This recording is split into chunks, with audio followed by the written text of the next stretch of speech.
नमस्कार, मैं डॉक्टर प्रीति शर्मा, राजकीय महाविद्यालय गुड़ा। आज हम प्लेटो के साम्यवाद के बारे में जानकारी प्राप्त करते हैं। प्लेटो ने रिपब्लिक में साम्यवाद के रूप में एक बहुत विशेष विचार आदर्श राज्य के नज़रिए से प्रदान किया है।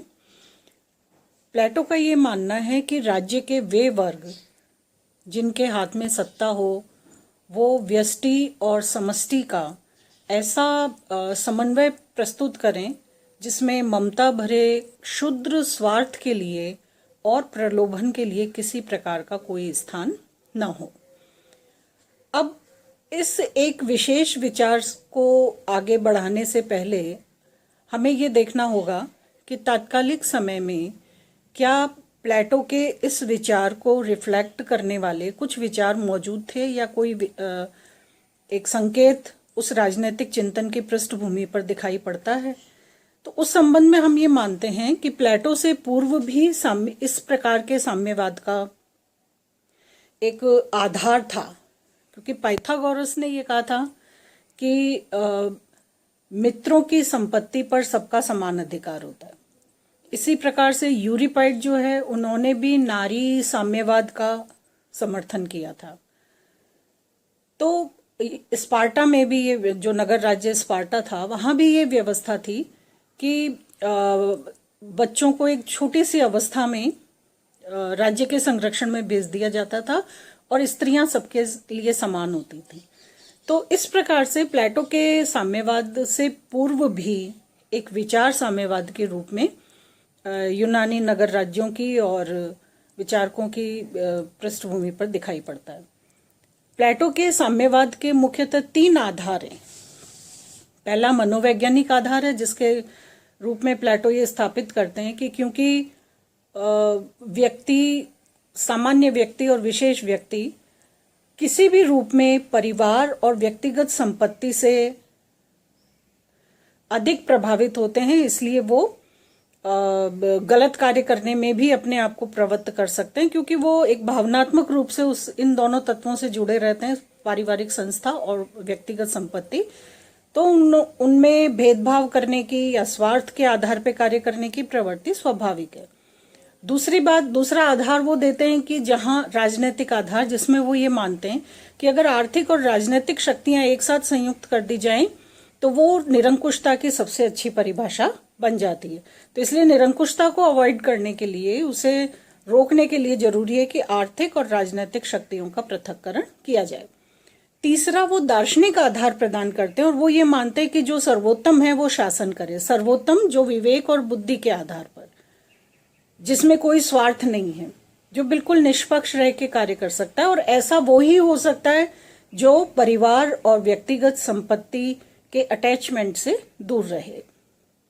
प्लेटो ने साम्यवाद 2 स्तर पर स्थापित किया है। पहला संपत्ति साम्यवाद और दूसरा पत्नी या नारी साम्यवाद। संपत्ति साम्यवाद में प्लेटो ये कहता है कि संपत्ति क्योंकि व्यक्ति के मन में लालच बढ़ाती है, एक स्वार्थपूर्ण भावना बढ़ाती है और उसको सीमित करने का कार्य करती है, तो इसलिए संपत्ति सैनिक वर्ग के लिए, अभिभावक वर्ग के लिए बिल्कुल वर्जित होनी चाहिए, व्यक्तिगत संपत्ति। अब प्लेटो ये कहते हैं कि शासक और सैनिक वर्ग के लिए ये संपत्ति साम्यवाद लागू होगा, उत्पादक वर्ग के लिए नहीं होगा। संपत्ति का क्योंकि आकर्षण घातक है, संपत्ति पर अगर व्यक्तिगत स्वामित्व स्थापित हो जाएगा तो वो राज्य में कलह का या संघर्ष का एक मुख्य कारण हो जाएगा, और संपत्ति को शासन की शक्ति से इसलिए पृथक करना जरूरी है। संपत्ति साम्यवाद का उद्देश्य जो है वो आर्थिक नहीं है बल्कि राजनैतिक है। राजनैतिक रूप में एक श्रेष्ठ व्यवस्था की स्थापना के लिए प्लेटो संपत्ति साम्यवाद की स्थापना करते हैं।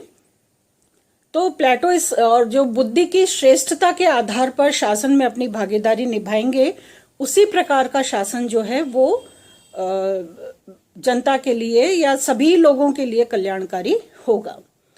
अब यदि शासकों को संपत्ति के संग्रहण का अधिकार प्रदान कर दिया जाता है तो वो सद्गुण छोड़ करके धन संग्रह की प्रवृत्ति में इन्वॉल्व हो जाएंगे, तो उसको रोकने के लिए, क्योंकि सद्गुण और श्रेष्ठता से युक्त ज्ञानवान ही शासन करे, ऐसा प्लेटो का मानना है।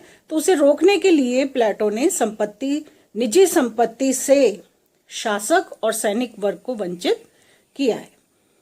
दूसरा साम्यवाद प्लेटो के अनुसार परिवार या पत्नी का साम्यवाद है। और प्लेटो ये मानते हैं कि जिस तरह से संपत्ति घातक प्रभाव डालती है, दूरगामी प्रभाव डालती, कुप्रभाव डालती है, उसी प्रकार से परिवार और पत्नी का साम्यवाद है। और ये साम्यवाद इस रूप में परिवार और पारिवारिक संस्था को भी इसी प्रकार के विकार का एक कारण मानता है। प्लेटो ये कहते हैं कि अभिभावक वर्ग किसी प्रकार का निजी परिवार नहीं बनाएंगे और उनके लिए पूरा वो एक बृहद दृष्टिकोण अपनाते हुए ये मानेंगे कि उनके लिए पूरा राज्य ही एक परिवार है। अभिभावक वर्ग को प्रलोभन और आकर्षण से मुक्त करने के लिए ये व्यवस्था प्लेटो परिवार साम्यवाद के रूप में स्थापित करते हैं। और प्लेटो का ये मानना है कि शासक स्त्रियां सबकी, शासक पुरुषों की समान रूप से स्त्रियां होंगी और विवाह और स्थायी रूप से परिवार बनाने का प्लेटो समर्थन नहीं करते। हम ये मान सकते हैं कि प्लेटो के परिवार के साम्यवाद का उद्देश्य ब्रह्मचर्य की स्थापना करना नहीं है, बल्कि वो आदर्श राज्य में एक प्रकार से नैतिक आत्मनिर्भरता और ज्ञान और विवेक की स्थापना के रूप में इस साम्यवाद का प्रयोग करना चाहते थे। परिवार के क्षुद्र और घातक प्रभावों से प्लेटो शासक और अभिभावक वर्ग को मुक्त रखना चाहते थे और वो इस प्रकार से नारी मुक्ति और समानाधिकार के प्रति भी थोड़ा संवेदनशील अपना दृष्टिकोण रखते हैं। इस आधार पे, परिवार के साम्यवाद के आधार पे प्लेटो ने आदर्श राज्य में उत्तम संतति की प्राप्ति के लिए भी इस साम्यवाद की स्थापना की, क्योंकि प्लेटो का ये मानना है कि संतान उत्पत्ति का कार्य जो है वो एक निश्चित अवस्था में योग्य व्यक्तियों द्वारा किया जाता है, तो वो राज्य के लिए एक श्रेष्ठ नागरिक संतति के निर्माण में अपना योगदान दे सकता है। तो उसके लिए प्लेटो ने ये माना कि जो फीमेल हैं 20 से 40 वर्ष तक संतान उत्पत्ति का कार्य करेंगी और जो पुरुष हैं वो 25 से 55 वर्ष की अवस्था तक संतान उत्पत्ति का नागरिक राज्य के लिए जनसंख्या निर्माण में सहायता देंगे। अब प्लेटो के साम्यवाद की विशेषताएं अगर हम देखें एक सामान्य रूप में, तो वो ये है कि प्लेटो ने संयम और नियंत्रण से राज्य की समस्याओं को, बुराइयों को दूर करने का प्रयत्न किया है, क्योंकि प्लेटो न्याय की स्थापना के माध्यम से साम्यवाद के रूप में इसको आदर्श राज्य की प्रक्रिया से इस प्रकार जोड़ते हैं कि राज्य निर्माण के जो कुछ मूलभूत आधार स्तंभ हैं उसके रूप में साम्यवाद भी अपना एक महत्वपूर्ण स्थान रखता है। प्लेटो का साम्यवाद साध्य नहीं है, बल्कि ये साधन है। साध्य है आदर्श राज्य का निर्माण, दार्शनिक राजा का शासन कायम करना, और उसकी स्थापना के लिए प्लेटो ने साम्यवाद को एक साधन के रूप में निर्धारित किया है। प्लेटो ये मानते हैं कि स्वार्थ रहित परोपकारी भावना से ही श्रेष्ठता स्थापित हो सकती है, और ये श्रेष्ठता जिन गिने चुने व्यक्तियों में है, सिर्फ उन्हीं के निर्देशन में राज्य का संचालन होना चाहिए। तो साम्यवाद का लक्ष्य राज्य का हित साधन है, वर्गों का या लोगों का नहीं है। जब साम्यवाद के माध्यम से राज्य का हित साधन होगा, राज्य के हित साधन से स्वतः ही नागरिकों का या वर्गों का या व्यक्तियों का भी अपना हित साधन होता रहेगा। तो ये एक प्रकार से मनोवैज्ञानिक आधार है जो स्त्री और पुरुषों की समानता पर स्थापित सिद्धांत के रूप में साम्यवाद आदर्श राज्य के निर्माण की तरफ अग्रसर होने की प्रक्रिया में अपना एक महत्वपूर्ण मापदंड कायम करता है। लेकिन प्लेटो का साम्यवाद आधुनिक साम्यवाद से नितांत पृथक है। दोनों में बहुत भेद है। आधुनिक साम्यवाद भौतिक साम्यवाद है, प्लेटो का साम्यवाद नैतिक साम्यवाद है। और कुछ समानताएं हैं, जैसे दोनों एक राज्य को सर्वोपरि मानकर उसके लिए व्यवस्थाएं स्थापित करते। प्लेटो के इस सिद्धांत की पर्याप्त आलोचना की जाती है कि ये संघर्ष फूट बढ़ाने वाला है, संपत्ति और परिवार बुरे नहीं हैं बल्कि ये नैसर्गिक हैं।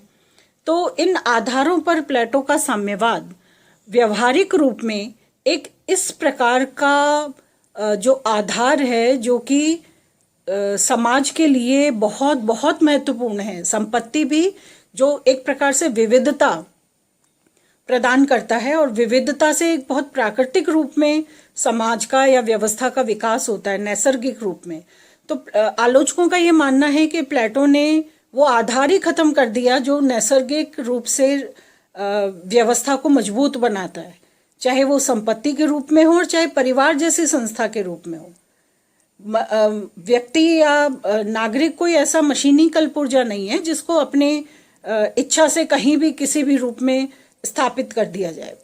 आलोचक ये कहते हैं कि व्यक्तियों का, मनुष्य का एक भावनात्मक पक्ष है जिसकी पूर्ति के अभाव में वो किसी भी रूप में राज्य के लिए सहायक नहीं हो सकता। और भावनात्मक पूर्ति संवेदनाओं के रूप में या हमारे भावों के रूप में वो परिवार और संपत्ति की तरह से के माध्यम से पूरी होती है। इसलिए और एक आलोचना और प्लेटो के साम्यवाद की जाती है कि प्लेटो ने संपत्ति साम्यवाद के रूप में उत्पादन और वितरण की प्रणाली में पर्याप्त संतुलन कायम नहीं किया। समाज के निर्माण में, विकास में जो उत्पादन कर रहा है, वितरण की प्रणाली में उसको वंचित किया। और फिर अगर ये व्यवस्था इतनी ही दूषित है तो फिर इसे उत्पादक वर्ग पर लागू क्यों किया जा रहा है? तो ये एक प्रकार से बहुत समाज में दूरगामी रूप में अनैतिकता को, अस्पष्टता को, एक प्रकार से अराजकता को बढ़ावा देगा। और ये साम्यवाद इसीलिए आलोचक कहते हैं कि प्रतिक्रियागामी है। ये पशु जगत पे लागू हो सकता है लेकिन मानव जगत पर ये लागू नहीं हो सकता। और सबसे खतरनाक मातृत्व की उपेक्षा है, क्योंकि मातृत्व की उपेक्षा करके कोई भी मानव समाज किसी भी रूप में पूर्णता को प्राप्त नहीं कर सकता। सिर्फ ज्ञान और सिर्फ विवेक के आधार पे, बिना भावनात्मक पक्ष की पूर्ति किए, मानव नैसर्गिक रूप में अपनी एक बेहतर भूमिका समाज में निभाने में किसी भी रूप में समर्थ नहीं हो सकता। तो ये इस प्रकार से प्लेटो के सिद्धांत की आलोचना की जाती है कि ये अमनोवैज्ञानिक है, प्रतिक्रियागामी है,